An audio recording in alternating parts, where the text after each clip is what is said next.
going to take a little different tact with this today. I think we've all been sitting through this for 2 days, and I think if anything, we've come away with one conclusion, at least I have, and that is this is a very, very complicated issue that we're trying to solve for.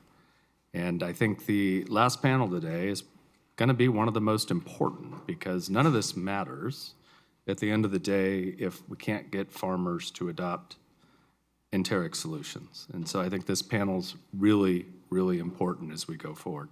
So rather than bore you with my thoughts on this subject, I'm going to actually have EDF come up and share the results of the work that they've been doing, the comprehensive work that they've been doing, looking at these issues, not just with dairy producers, but beef producers.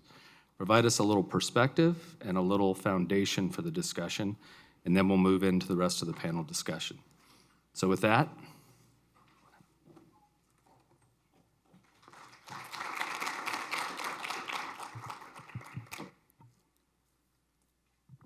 thank you, Michael. And thank you again to UC Davis and California Department of Food and Agriculture for organizing this summit and inviting me as a panelist.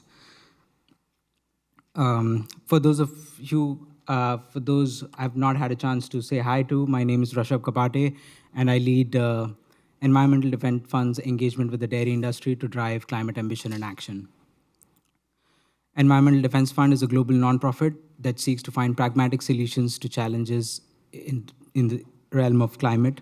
We use our expertise in science, economics, policy, and business partnerships to find solutions in core geographies of US, Europe, India, and China, and with presence in over 30 countries.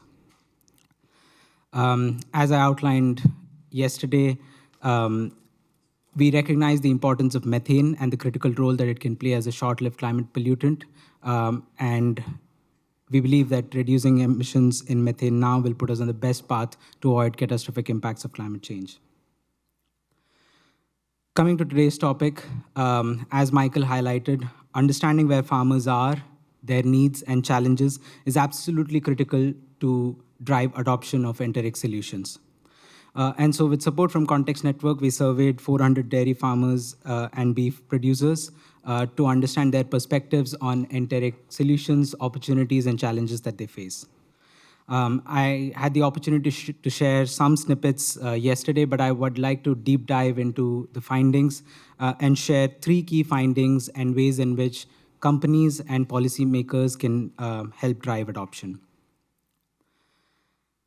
Collectively, dairy and beef producers have one of the most powerful opportunities to make a positive impact on our climate. However, producers currently have limited awareness of climate opportunity around enteric emission reduction and solutions and deployment.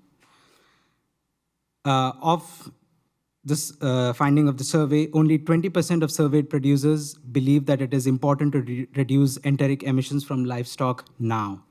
And that only improves marginally if you look at the near term of 3 to 5 years. And even farmers who were aware of the opportunity, because the enteric solution space is so evolving, it is difficult for them to find ways and know the exact know-how to address it. The second is something that we've talked about quite a lot over the past 2 days, which is lack of incentives. Given the uncertainty around productivity gains from current enteric solutions, producers need incentives to adopt enteric solutions. Fewer than 30% of the producers surveyed indicated that they would be willing to bear the cost of an enteric solution, even if they were reasonably priced. And so the right types of financial incentives need to be developed to ensure adoption is economically viable. And so there are a few ways in which these incentives can come to support farmers. We could look at supply chain incentives where companies are paying farmers to do this.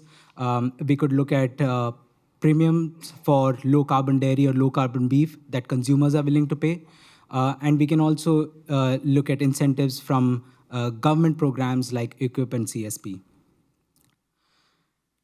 Solutions can continue to expand and improve in their usability, efficacy, and applicability to support widespread adoption. And therefore, there are 2 innovation opportunities that stand out, which I'd like to highlight.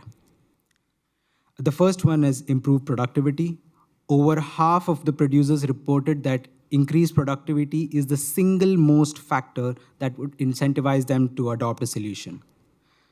Unfortunately, solutions that are currently on the horizon cannot guarantee such benefits. And improved productivity can look in different ways. And as a panelist in the previous session, Jed, highlighted, ROI is critical for farmers. Increased productivity could look like improvement in yield, or there are other ways in which this can come to the fore, maybe improvements in animal health. How easy is it to deploy, and does that reduce labor in some sort? So effectively just thinking about the return on investment of farmer and trying to increase productivity for them.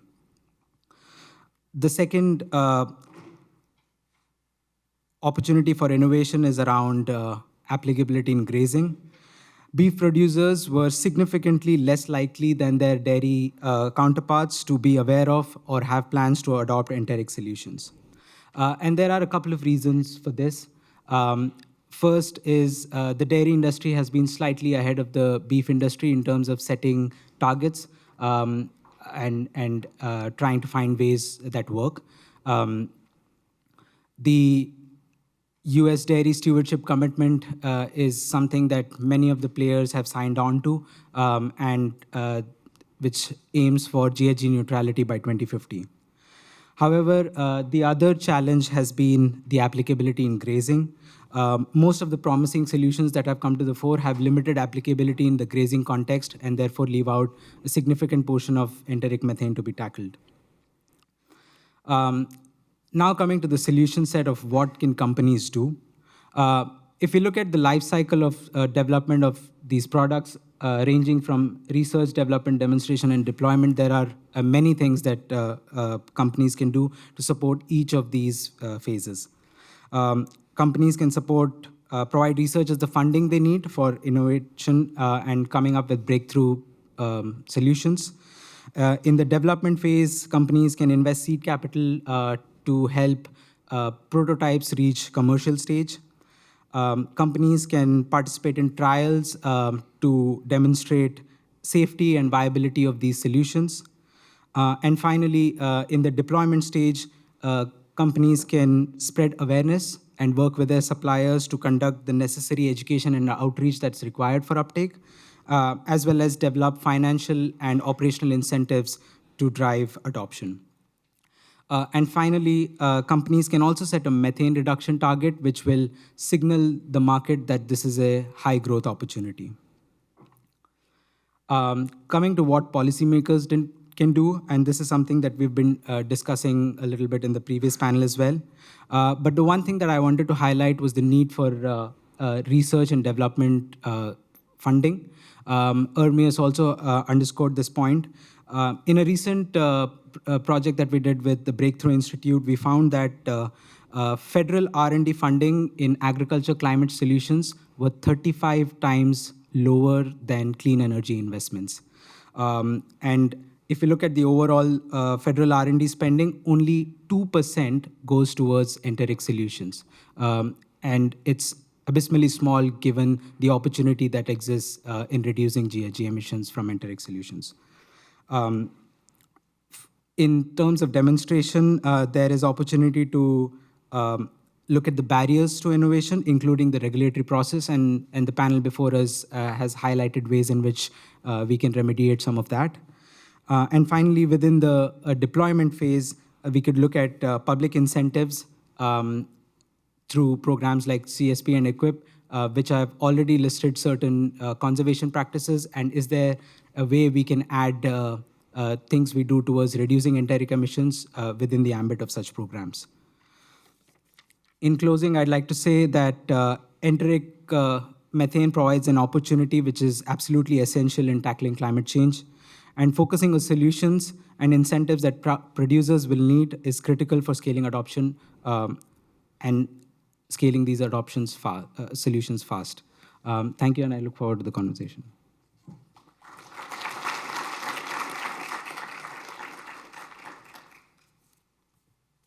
Swipe my notes. Okay, So now we're going to move into the rest of the panel, and I should say Charles has assembled a nice panel for you here today. We've got Dan Rice, who's the Quality Assurance Director at Western Milling.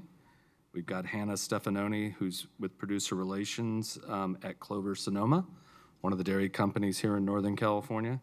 And we've got Charles Chuck Ahlem, who is my boss at Dairy Cares. And Chuck has a lot of background that we could talk for days about, but former Undersecretary of CDFA, Chairman of Dairy Cares, founding member of Hilmar Cheese Company, and a dairy producer himself. And so I'm going to ask each of them an opening question, and I'm going to start with you, Chuck, to get this conversation going. And as a dairy farmer and milk processor, what is it going to take to get dairy farmers to adopt enteric solutions? No, I learned from, I think I have steam beans, Mike. Can you hear me now? How about now? Yes. Yeah, hold it down. Okay. What is it going to take? Well, we're all looking at profitability. We're looking at survival. Industries going through some real tough times. I've just recently had dialogue with a number of producers. They all want to see this methane reduction, the environment improve, but there's got to be a benefit financially to even get started because of the cost. And if you don't get a benefit in production from the product, that makes it even tougher. But a big part of it, we've been, and Dairy Care has been working for quite a while with trying to find solutions. Probably about 10 years we've been doing research. And so I think the dairy industry is well aware of some of the problems, some of the issues.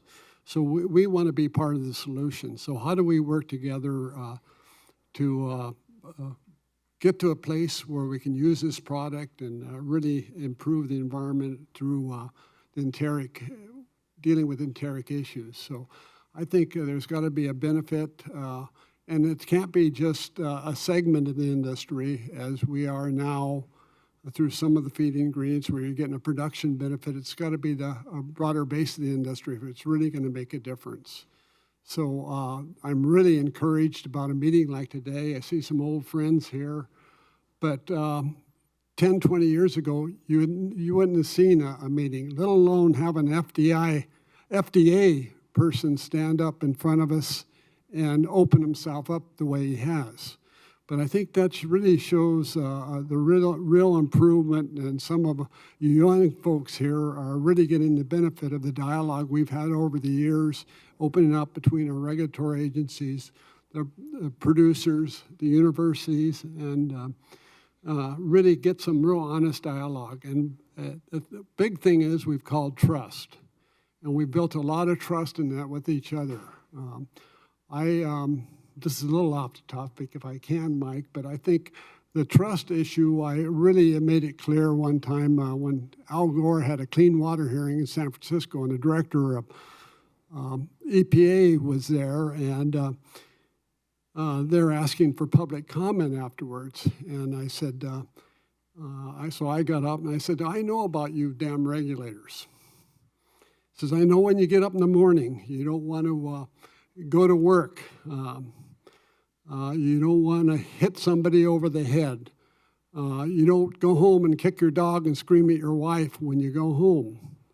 You want to solve problems. And the reason I know that, because I am one of those damn regulators. I was serving on the board at that time.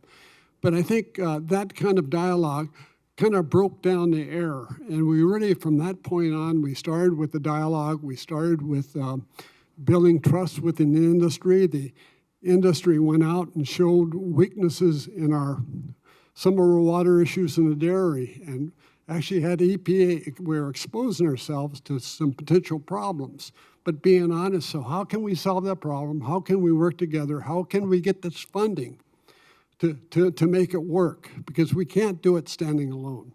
So I just want to thank you for being here and for this kind of dialogue that we're having today, and I'm hoping it can be honest and frank. And if you have an issue, let's discuss it, but let's try to move forward in the issue. We all have that ego we're dealing with, but My dialogue is said, for an eagle to fly, it only takes 2 feathers out of its tail to ground it.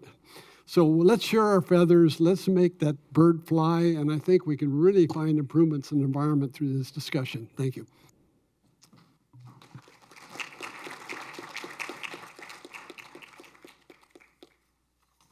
Thanks, Chuck. Next, I'm going to turn to Dan. And Dan, Western Millings played a really significant role in some of our methane reduction efforts in California, and I don't think a lot of people are aware of this. They've been very involved in running trucks on renewable natural gas produced by dairies in California. Now we're talking about the other end of the cow and enteric, and you're a feed guy. So what role are the feed mills and other feeding companies going to play as we seek to encourage adoption?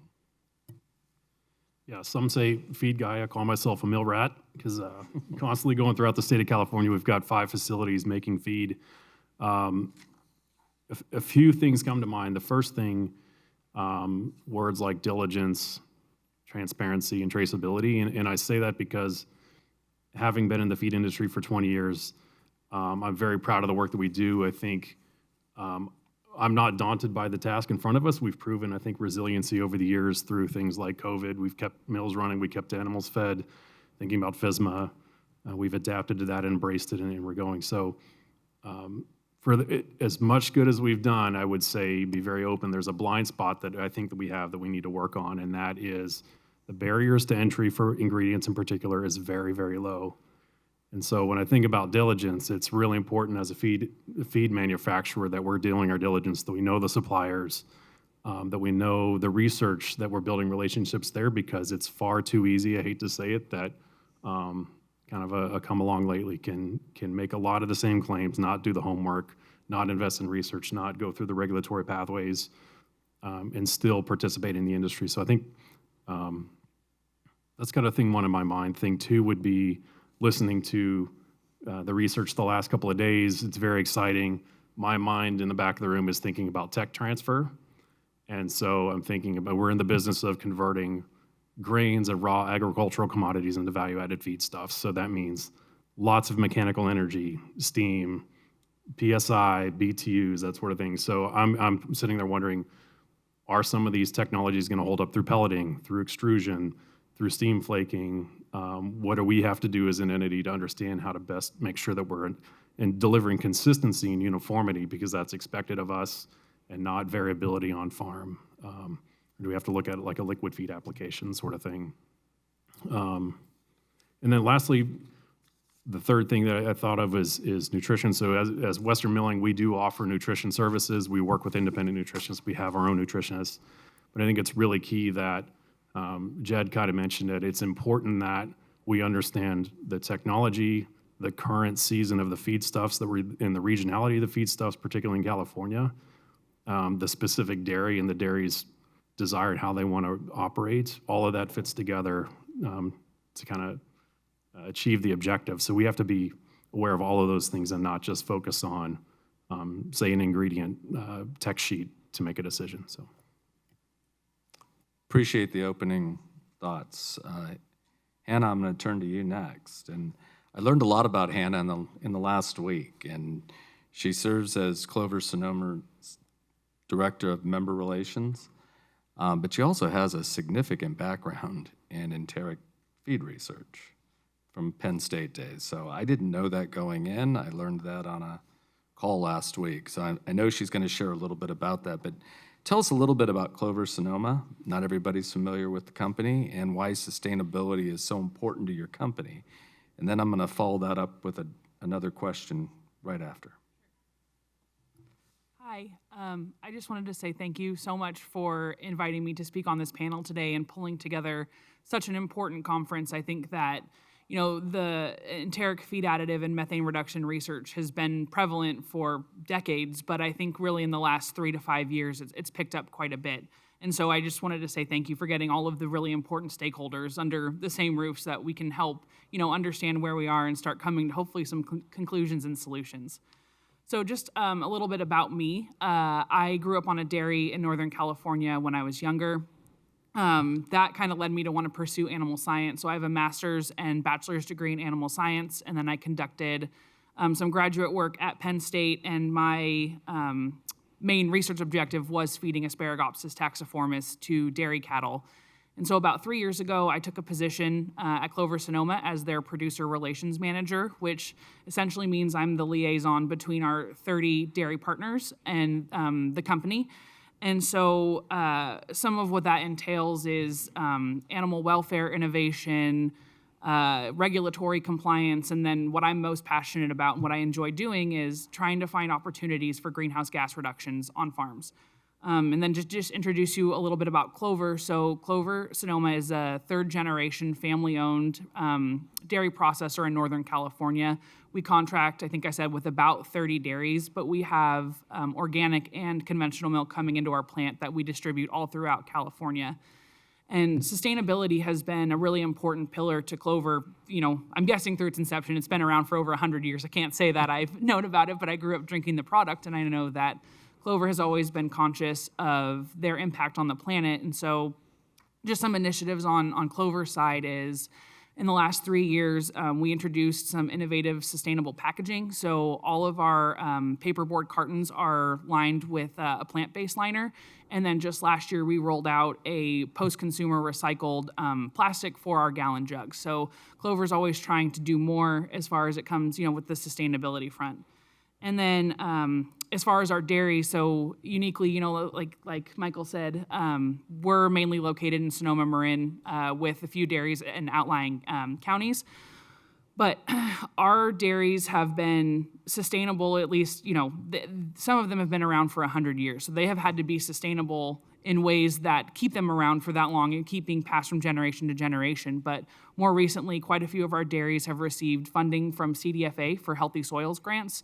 So they're doing things like compost application, perennial planting, prescribed grazing to be able to increase carbon capture in the soil, as well as, hopefully retain soil moisture and then improve profits and yields. Because I think, Chuck started to allude to it, but the last 3 years of the dairy in this industry in California has been particularly difficult. And, I've only been there for 3 years, and people keep saying this is the worst 3 years. So I'm really hoping that means it gets better. But I have really high hopes for the future. But I think it's important to note when we talk about adopting feed additives and strategies to reduce methane emissions that a lot of our dairies are in survivability mode right now. And so they're just trying to figure out how they're going to pass it from one generation to the next. So we need to do a really good job of educating them on what we can do to help them and what, feed additives or even, focusing on decreasing methane intensity and increasing animal efficiency. I think that's probably one of the most important things that and one of the best opportunities, at least in the organic sector, is to just improve animal efficiency and reduce that methane intensity. And then one of the other projects that we have worked on in the last 12 months is we conducted a feeding trial with Blue Ocean Barns brominata, which is Asparagopsis taxiformis, and we did that on one of our conventional dairies in Sonoma. And I'm really looking forward to the panel discussion. Well, and that's going to be my next question for you. Tell us a little bit about that experience with brominata at Clover and what some of the outcomes were. Sure. So it was really exciting to see, some of the early Asparagopsis research that I did in 2018 kind of come full circle faster than I ever thought it could have in bringing it to a dairy last year. So we did it on one of our conventional dairies, and we fed it to a very small subset of those animals. We had 12 control cows and 12 treatment animals, and we had green feeds set up in each pen to measure methane. And we saw a greater than 50% reduction over 60 days in the animals that were fed brominata with no real impact on production parameters. So pretty amazing story that you have, and I'm going to keep coming back to you because you're sort of that really important conduit, and it's the focus of my next question. I'm going to start with Vrashabh again, and we've gone through a lot of transitions in the dairy sector. 15 years ago was solar energy, and we have saw solar start to get adopted by a few farmers, and then those farmers are telling other farmers about how it's the best investment they've made on their farm, and suddenly we've got lots of solar fields next to dairy farms in California. We're seeing the same thing play out with digesters. It was fairly slow in the beginning, but as more and more dairy farmers trialed digesters, and other dairy farmers saw some of the economic value that can bring to the dairy farm, and the reductions that can be achieved. We saw more people adopt. So education's going to be a really, really important component of this. And what role will education need to play to encourage adoptions? And then the second half of that question is, what groups are going to be most important in that effort?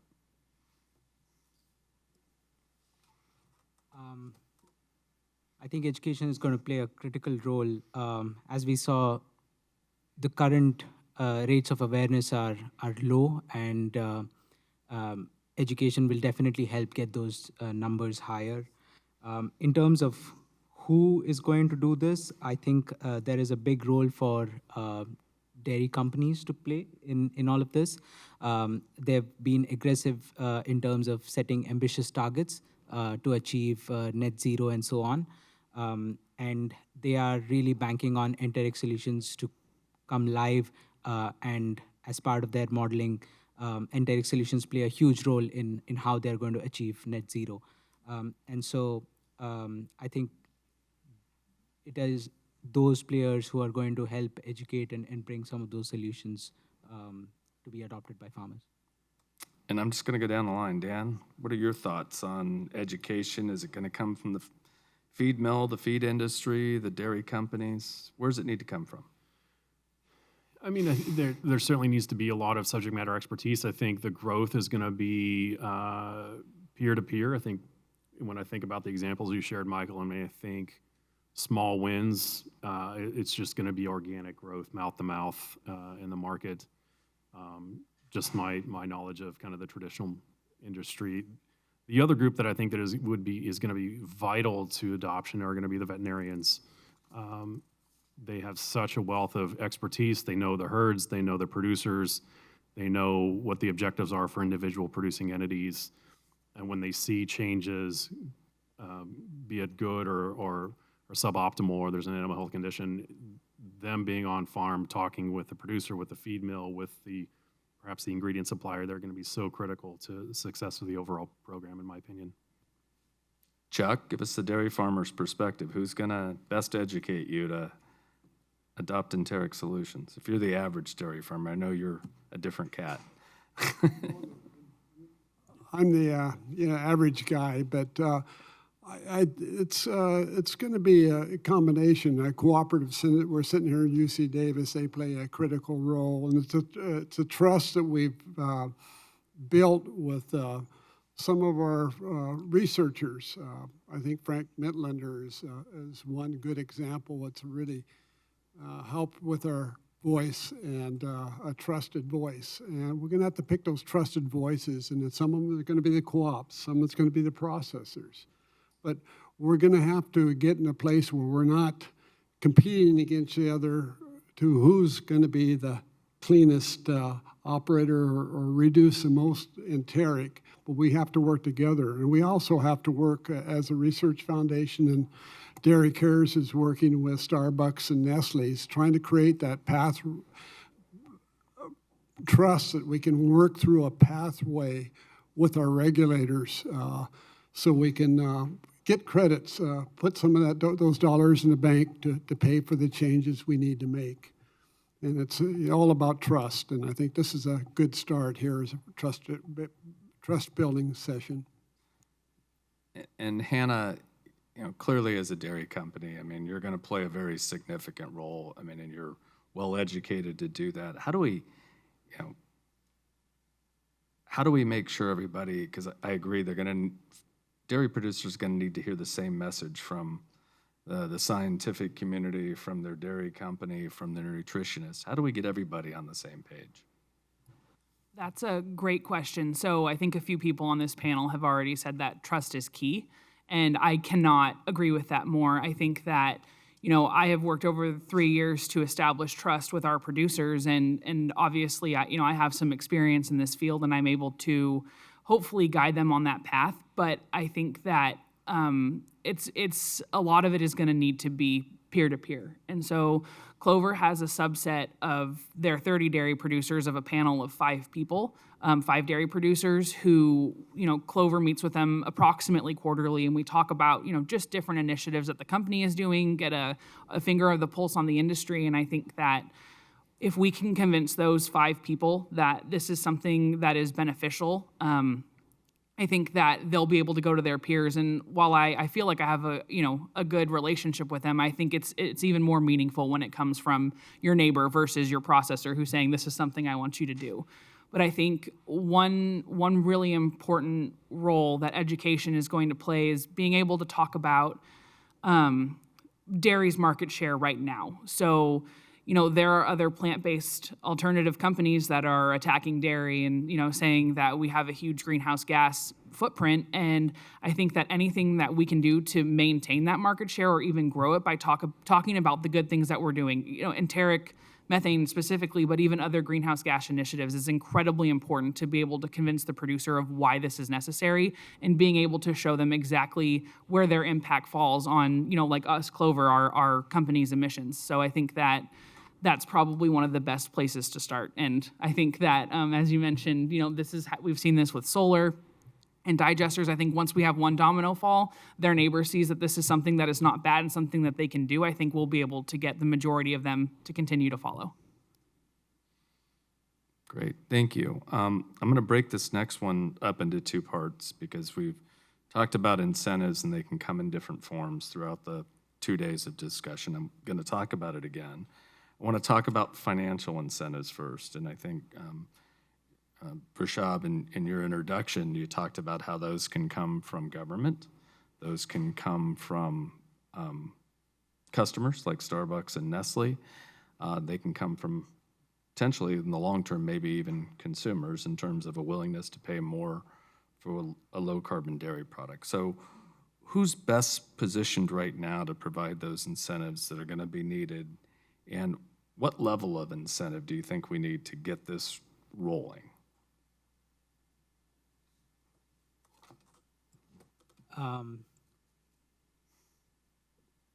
We were talking about this last night with some of the colleagues in this room. In terms of who's best positioned, I think there is no one player who's best positioned right now.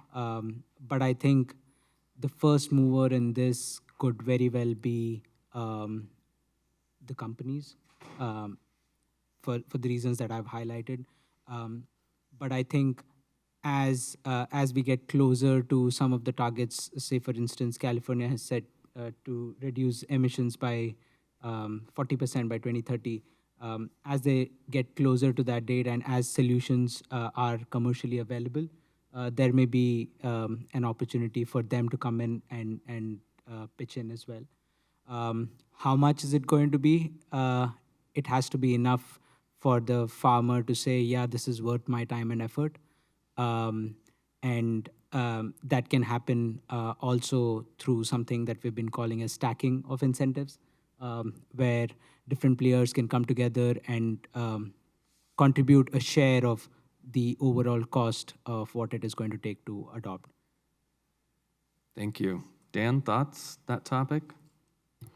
No, not much else to add. I mean, I think I would say it's a blended approach as well. I agree. In terms of the magnitude, I mean, that's a very difficult question because I think producers are so varied in their approach and how they want to run their dairies. So I would just err on the side, we shouldn't underestimate the magnitude that it might take to get some forward traction on some of these initiatives, in my opinion. We talk about in the feed business on the dairy, it's a game of inches. So if there's an opportunity to increase efficiency, to increase overall animal health, to have a positive environmental impact and have a subsidy, it shouldn't be that high of a hurdle in my opinion. Chuck, thoughts? There's a lot of different approaches I hear. Well, the government ought to provide the dollars, and then I hear say, well, we're paying the government. Why should we have to pay ourselves? And then other people say, well, the processors ought to pay something. And processors all have different markets and different processors, different ways of payment. But I think the combination approach is going to have to be real important. But I think whether it be a protocol where we get the carbon credits, could put them in the bank, whether it'd be a regulatory agency who's going to fund it. We've got a lot of programs funding it. But in the process of doing this, I think we have to have a campaign. People have to understand what a critical ingredient we are producing for the health of the consumer. It's really a critical, and I think the more science we're learning about dairy and the value of dairy, that has to come in. And we just don't want to appear that we're freeloading or just getting a government program to stay in business. We want to say that we understand that we are providing a product that's very, very important to the consumer, and sure, we want to be rewarded for our efforts. But I think in the reality is we are providing that safe, healthy, probably the most perfect food. Hannah, thoughts on what your farmers might be looking for to convince them? Sure. So I don't know how much better I can put it than these three did, but I think that as I mentioned earlier, and this is no secret probably to anyone in the room, but our dairies have had a really hard time over the last 3 years and are trying to survive. And so I think that if this is something that is implemented, I do think that the cost of it will probably need to be covered about 100%, at least in the beginning, to get them on board. But I also think that, as research continues to develop and as we continue to learn more about each of these feed additives, if there is an increase in production component, even if it's not volume, but we're talking components, I think that if we can find a way to, narrow that down and educate them on that, then, hopefully eventually these products will maybe pay for themselves if they can get greater value out of their milk. Well, and that's a good lead into the next question, because we've talked about the financial side of this, and I think those of us who work with the dairy sector also recognize productivity is always important. Animal health is always important, and the two are closely aligned. Obviously, productivity is a result of improved animal health. So how much value, with some of these products are we likely going to see from an animal? And I recognize some of that's still to be determined, but how important do we think that is to the overall equation to farmer adoption? And your study would suggest pretty high. Any more thoughts on that? Well, Michael, I was really hoping to say I echo the sentiments of my panelists, but you're always picking me first. But happy to answer this. I think productivity is a key factor, as we've seen from the survey, and I think the whole discussion around financial incentives will go out the window if we are able to crack the productivity question. Dan, you agree, disagree? What do you think? Yeah, I agree. Like we've talked about a couple of times, I think it's more ingrained in dairy, right? So dairies are getting a report card every day. And so you've got a mindset, in my opinion, where you're conditioned to look at performance, very quick feedback when you change a ration, when you change a feeding program or a strategy, or you try an alternative feed stuff, or you try an ingredient. And so I think you've got that mindset with the producers to kind of leverage and say, if I'm going to add something, there's an expectation I'm going to see it in my daily report card and milk yield, health condition, that sort of thing. So, perhaps if the market is there and you can see those credits rolling on, that ties that piece out, and you wouldn't have to see a performance incentive. But particularly in dairy, you've got producers that are quite competitive and have an expectation to see performance for changing a feed program. Chuck, you're a dairy farmer. Is productivity more important than the financial at the end of the day?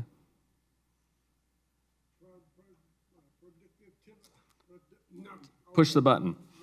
Don't forget. Productivity is critical. We sit down with nutritionists every other week and look at our program and the health aspects of the herd, what impacts that going to have.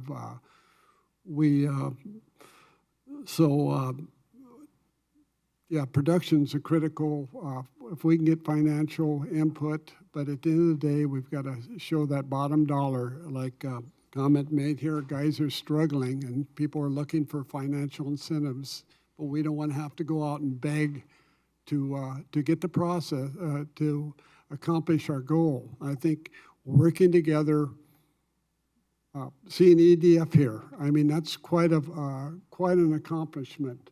And it says a lot for them that they're being honest to us, that they want to see a solution.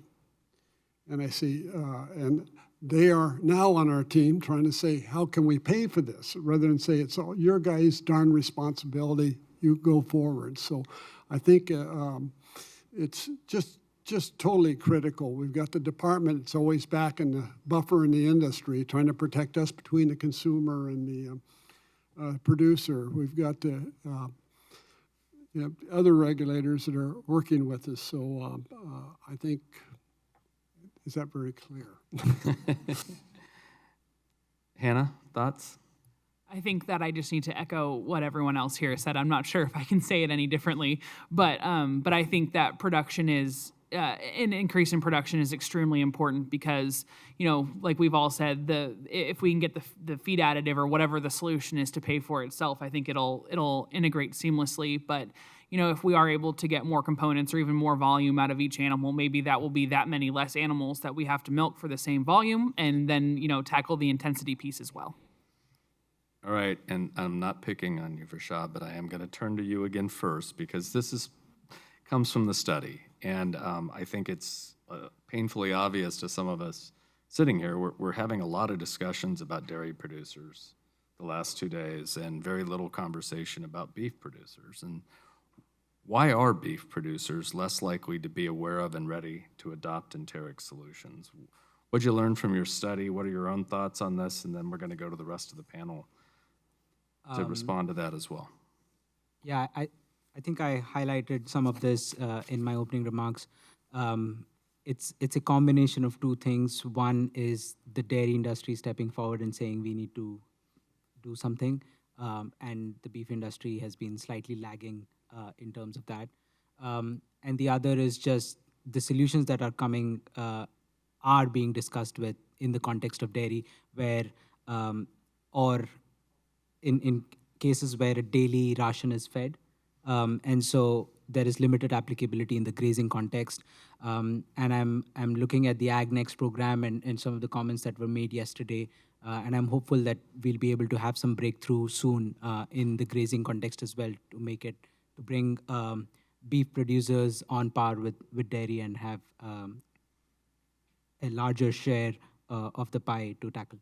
Yeah, and I can speak for the dairy sector in California, and I have a lot of conversations with the national dairy sector about these issues, and everybody is really on board. And and we've been discussing this, as Chuck said, at Dairy Cares for a number of years. Monitoring what's going on with enteric was a big part of it, but it was very clear from our early discussions with CARB that they were interested not just in manure methane reductions, but also enteric reductions. And as we know, that's going to be critically important. Enteric is actually, when you combine dairy and beef, it's actually a larger share of the methane in California than manure. So it's going to be critical as we move forward. Dan, you've got customers, I'm guessing, in both camps. Can you share any insights? Yeah, I mean, I think there's receptivity for certain on the beef side. I'm going to go back to kind of my previous thoughts too, and to me, it really comes down to that feedback loop. Whereas dairy versus beef, you're getting daily. Most often, when you're milking cows, you're getting that daily response. You're getting daily report cards. You're getting direct interaction with the animals. Beef less so, particularly in California, with a lot of the range feeding. So less exposure, less time to really interact, really to kind of capture data. And so it's just, I think that diversity in the production systems is likely the reason, but I think there's certainly receptivity from the industry to adopt new technologies. So. Chuck, thoughts? Well, the cattle industry is, you go from that 20 cows to thousands of animals, so there's a great diversity in the industry. And I have a lot of friends that are cattlemen, and when they don't have the benefits, especially when you're range feeding before you bring in the feedlots, and as we do in the dairy industry, we're able to go from one central place to feed those animals. and delivery system until you can find some sort of delivery system for those cattlemen. But I think they'll come along. They're just haven't been as deeply involved just because of the character of the industry, and not until you get them into the feedlots do you have that kind of concentration that maybe the dairy industry and they're kind of equals where they can kind of see the benefits from that, the benefit. And it's a big part of it's trust. We didn't have much trust between the dairy industry and the beef industry, and we entered a cow kill program that almost destroyed our relationships. So we've done a lot of rebuilding over the years, and we now even have a cattleman participating in our dairy cares, understanding that we are a critical part of the industry. So I think give them a little more time, and we just have to work through this and build the trust through the process. Any additional thoughts, Hannah? Not really. I think that, the major hurdle is just ease of delivery and getting it to, cow-calf operations. But I do think that if as an industry we are able to adopt something, soon, hopefully, more research comes out and approval comes forward and we determine everything is safe, hopefully that the dairy industry can act as an information vector to the beef industry. So, trials and tribulations, we would be able to share that too. But I know that there's not going to be that much crossover just because some of the operations are so different. Okay, I think we're ready to make sure we have time. I don't know how many questions are out there, but why don't we see if there are a few questions from the audience that we can ask the panel before I come back and ask a few concluding. Don't all jump at once.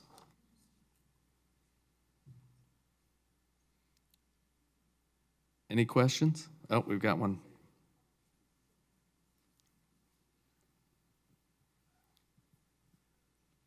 One thing that's been constantly mentioned, not just by you all, but throughout the 2 days, is trust. And also the whole concept of bringing the consumer along, bringing the producers along. Where do you see, we're a disparate group of people spread across a whole bunch of different companies and government and non-government organisations. Where do you see, or how do you see someone or somebody taking the lead in terms of how we have, rather than haphazard communications, but much more strategic communications across all those different stakeholders? Well, maybe I'll speak to that. I think through Dairy Cares, we've been working on trying to bring people together and have that conversation. We have some folks representing IDFA here, International Dairy Foods Association, where they're working for the processors and co-ops across the country. So it's that kind of collaboration that we're going to have to communicate. And just recently, we've really started strengthening our relationship between the processors and the co-ops and building that trust again. And I think we're just trying to find those pathways. I sit down when we go to a Dairy Cares meeting, I'm just in awe of seeing the processors and the co-ops sit down at the same table, talking about, I've always said that we got areas where we can fight. We can fight about milk prices all day long and who's going to pay the most. But we all need to work together with environmental security for good for us and for our kids and our families. And I think we really see that kind of concern and working together when we all sit at the table. So I think we've got a good start. Like I said, we've already been 10 years. We started with the quality assurance program over 20 years ago, working with government officials and developing that. And I think we've had some pretty good results in that process. Got a question? Don't tackle each other, both getting there at the same time. Sorry, Roberta, she beat you. It's sort of a question, it's a comment question-ish thing. But, I think that this has been one of the most revealing 2 days, so thank you for everyone for putting this together. My company's developing a product that might reduce methane in cows, and I think that what's very clear is that there's so many disparate pieces that need to come together. There's so many constituencies. And frankly, as a company, I don't feel like we've been involved in those conversations. And at the end of the day, all the companies that are developing these products or university researchers, et cetera, we're sort of going to be at the receiving end of a lot of the decision-making trees around how we do this. And so I think what I wanted to say was we'd like to contribute and be a part of these conversations, because ultimately we're the ones that have to go out and do the trials. We're the ones that have to go out and raise the money to do it. We have to have the right science. We have the right technologies and features in what we do so that they satisfy the needs of productivity, trust, safety, efficacy, all these pieces that need to come together. And I don't think we've been in the room enough, not because I don't think we've been invited. I think this is the first time where we've all sort of gotten together to say, hey, what do we need to do? So I just want to put my hand up for everyone in the room who's working on solutions for enteric fermentation and say, let us join you so that we can help you deliver on the vision that you're hoping to get to. Any thoughts on that? Thank you. I think I met a couple of your counterparts from Berkeley. Are you the operation from Berkeley? Are you? Nope. Well, Berkeley. So I think this kind of dialogue is real critical, because you have to understand us as dairymen sitting back here and the amount of junk that we've had thrown at us just trying to stick to the wall. They're in one day and out the other. That we depend a lot on the university, the extension, our nutritionists to bring trusted material, stuff that's been peer reviewed that we can go through. Also, I think communication, that's why we have a Dairy Cares organization, so they can kind of filter. The CDFA has avenues to filter the university. And today we're sitting all at the same table, so we probably need to, as a group, need to develop that kind of protocol we need for a new entry. And what are the benchmarks you have to get in the door? We can't have everybody in the door at all the time, because it just create a great dust storm. So let's find a way that we can work together and evaluate this research and the materials so we can filter it through and work together to solve the problems, because it's pretty exciting to see all the new technology that's heading our way. I would like to echo that. One of the pieces that I forgot to mention is that I said that, we have organic and conventional milking coming, and right now there's very, very limited options and opportunities for organic enteric feed additives. And while it is a small sector of the dairy industry in California, it is still there. And, it seems like 3-NOP is probably one of the next ones to come about. And that's not something that, given the current organic standards from the NOP, that we would ever be able to use, because it is synthetic. So, the more that we are able to develop and research and figure out what the next possibility is, it's huge and important. So thank you for the work that you're doing. So 3-NOP doesn't work for NOP? Is that what you're? I'm kidding. Just kidding. Any other questions? Oh, JP's got one. Hello. Okay. It strikes me, it's been really fascinating to be able to sit here for almost 2 days and talk about just one thing, really, which is many, many things, right? But it's about this idea of enteric and how we can reduce it primarily through feed interventions. And so I see a lot of power in being able to bring a lot of different types of experts together to talk about one subject for enough time to really kind of get us the state. I also see the power in things like the California Dairy Sustainability Summit, where we get together and we talk about a lot of things and how they fit together and how the industry has a number of challenges, because we've seen that alluded to in people's comments the last couple of days is, hey, this isn't the only thing we're thinking about. So I want to just, I guess, more of a comment than a question, but I'd like to hear people's thoughts on it. It has occurred to me several times during the last 2 days that as we talk about feed, are we thinking big enough? And I know that's crazy, because there's so much that, that we have to do to even get this done, what we're talking about just this couple days. But feed, the way we feed cows, the type of forages we select have ability potentially to change how much carbon we sequester, how much we actually can produce on those lands, whether we can scour nitrogen from the croplands that we manage.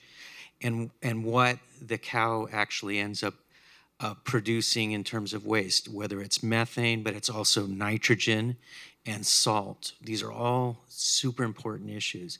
And so I just wonder if you have any thoughts about sort of us making sure we are, as we focus enough to actually tackle enteric methane, are we thinking big enough to make sure we're not leaving the opportunity to think a little bigger about how we feed cows so that we can solve multiple problems? We've learned in manure management that we can't afford to do just one thing, right? Can't solve just one problem. We got to kind of think of the whole system. Are we thinking big enough on the feed side of this? Any thoughts? Go. Boy, you put me in this spot. I think this relationship's a great start. And off of this discussion, we're going to start talking about these other discussions. And I think some of the folks on the enteric side are going to start understanding the industry and what it is and where the issues are. And I think it's going to be a natural growth process of getting us to at least know each other and then say, hey, I've got this issue. Hey, you ladies at Berkeley, you're really smart. You can probably solve that problem for me. Or, I think, so let's keep that dialogue. I think if we get too much in the mixer, we're going to get bogged down and we're going to get totally exhausted. So if I think we can find some benchmarks where we can get that excitement and energy and solve that one problem, we can move on to the next or line them up, because I know EDF is always going to find another problem for me to solve, which is out there we might not know about. So, I kind of want to add to that a little bit. I think that, the dairy industry, like I mentioned, has been sustainable for years. Otherwise, we wouldn't be able to continue to do what we're doing. But I do think that it is, maybe I'm putting myself on the spot here, but the processor's job to be able to clearly and concisely tell that story to consumers to make sure that they are getting the information almost in real time about the improvements that we are making and the strides that we're taking to take care of our planet. And I'll just quickly add, the dairy industry talks about continuous improvement and the efficiency gains that they've been seeing. And I think the same narrative could be applied to this, that it's a story of continuous improvement.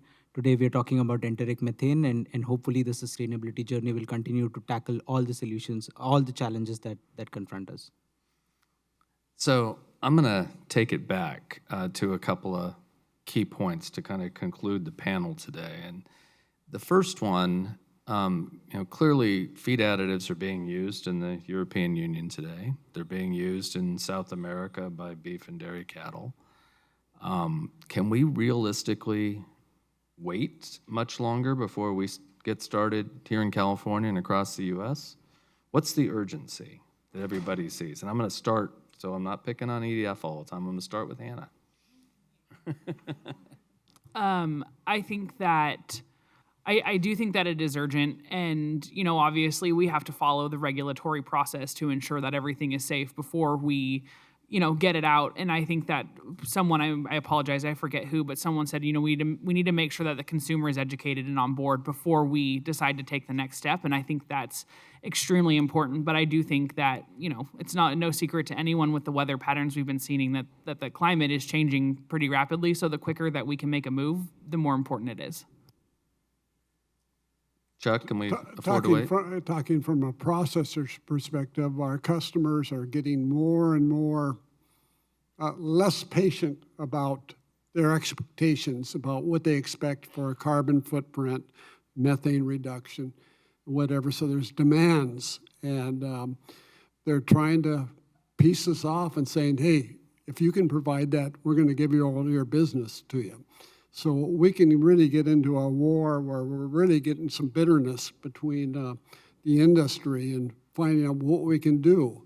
We always have had friendly battles with our organic side and some of the issues. And that's another segment of the market. We can work together, and people need a choice. But we got to be really careful that we don't start making My concern is we make promises we can't keep. Any other thoughts on that topic? I think the urgency is to be able to continue to feed a growing planet without harming it. Okay, so I'm going to conclude this panel with one last question for all of you, and it's the same question I asked with a little spin on it of the scientific panel a couple of days ago. So we're all in agreement that this is urgent that we get started. We can't wait for perfection. This issue is too complicated to have perfection. But what can we realistically accomplish? And I'm going to caveat it a little bit today before I make you answer the question. And I knew the answer to the question yesterday before I asked it, or at least I thought I knew the answer to that question. And we don't actually need to achieve a 40% reduction in enteric to accomplish what CARB is asking us to accomplish. We can do it with less than a 40% reduction because, we are seeing a lot of attrition in California. And if you recall Frank's chart, Frank Metloner's chart that he put up the other day from the pathway study they completed last December, attrition is going to account for a very large share, good or bad, very large share of the reductions that the dairy sector here in California is going to need to achieve. So with that caveat, what can we realistically hope to accomplish by 2030 with enteric reductions? Are, a few 100,000 cows feeding a product that achieves 30 to 40%, or, can we get to 1 million? What are your thoughts? Nobody's jumping at this one. Go ahead. Vrashabh? If I remember correctly from Frank's presentation, I think the projections were for 50% uptake with a 20% effectiveness when we're projecting for enteric solutions. I think those projections are well within reach. There may be higher effectiveness versus a lower adoption, but we may be able to meet them. Dan, any thoughts you want to?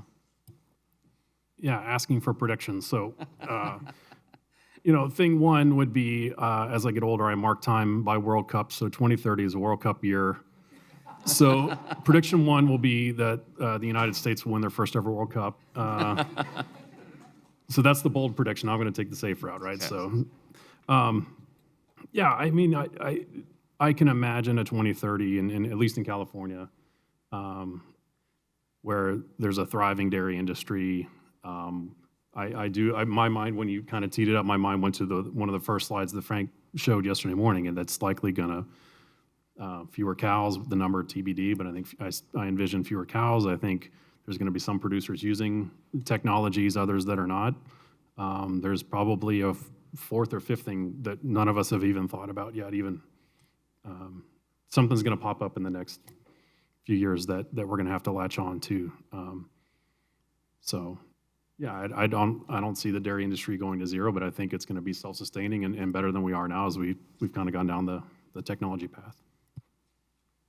Well, being the older guy here, I'm going to take a little liberty of, in the mid-50s, is sitting on my dad's knee here at UC Davis campus with Dr. Laban, who's a geneticist, talking over the genetics improvement of our breed, to having lunch at Judge Shields' house, who had the Shields building over Shields Street, who had a dairy, Jersey Dairy in Hillmar. Having those discussions of what the future is, what are we going to be able to actually artificial inseminate animals where we don't need the bull, to today sitting here at this table and wanting to know what is possible. I think if we all work together, I don't think there's anything impossible this dairy industry can do to meet its goals. So I just tribute and look at some of the young folks out here and the opportunities and the bright minds. If we can just pull together and don't spend too much time trying to figure out how to get ahead, I think we can make some pretty great accomplishments in the next 8 to 10 years easily. Hannah?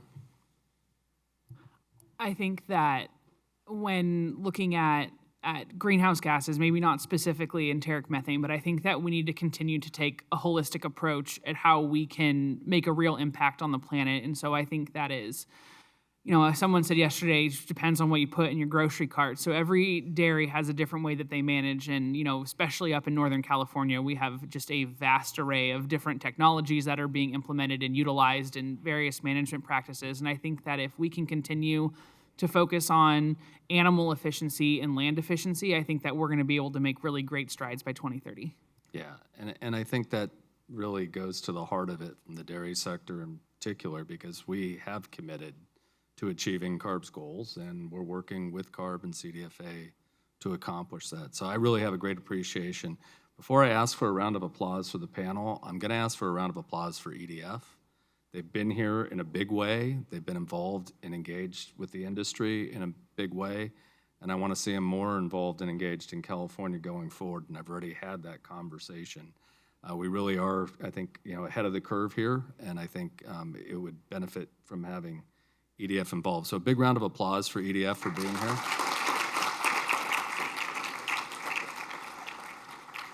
And then a big round of applause for the panelists and sharing today.